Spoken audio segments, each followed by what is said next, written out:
Before we can start applying the penetrating concrete dye, we need to assemble the pump sprayer. Follow all the instructions carefully while assembling the pump sprayer. Tightly connect all the components to prevent the pump sprayer from leaking. Let's start by taking the extension wand and screwing it into the trigger until you get a nice firm seal so you won't have any leaks or drips. Get the extension wand facing the proper direction with the trigger. Notice we have this plastic piece right here on the trigger. Remove the plastic piece from the trigger and insert the hose through the plastic piece. Connect the hose to the end of the trigger and push the hose up the threads of the trigger.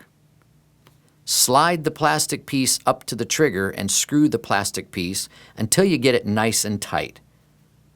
Now take the other end of the hose and connect the pink siphon tube.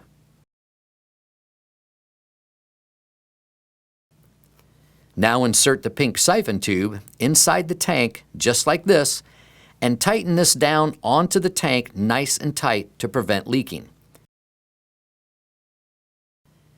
Then attach the brass nozzle tip onto the end of the extension wand nice and snug. Be careful not to over-tighten the tip because you may crush the end of the wand and this will affect the proper dispersion of the dyes. Now put on the pump and screw it down nice and snug and you'll notice that it slides up and down to get you the pumping motion that you'll need. After the tank is pressurized, push down on the handle and give it a slight twist to lock it into place. Then you can carry it without a problem. Once you have assembled the pump sprayer, fill it with water and test the nozzle dispersion and practice your application pattern on a separate area of concrete or on a piece of cardboard. If necessary, adjust the tip so that you get a nice even mist and the tip is not spitting or spewing the dye out. Ideally, you want to hold the pump sprayer wand roughly 12 to 18 inches above the concrete and spray in a random circular or figure-8 motion, trying not to create any type of a pattern. Now gently stir the base coat and then carefully pour it into the pump sprayer. And then firmly attach the lid and pressurize by pumping. And then twist the handle to lock it into place. Start spraying on the cardboard first to test the spray pattern and then move on to the concrete. Make sure to protect surrounding areas from overspray using a shield. You are going for random, not uniform coverage when applying the base color. Make sure to squeeze the trigger to the maximum point to ensure you're getting the full volume out of the sprayer and to avoid any drips. Ideally, you want to get 250 square feet with the base color, so don't over apply. You can always go back later and touch up areas if need be. Again, use a random motion as you apply the base color and avoid applying too much product or else you could end up with the product puddling.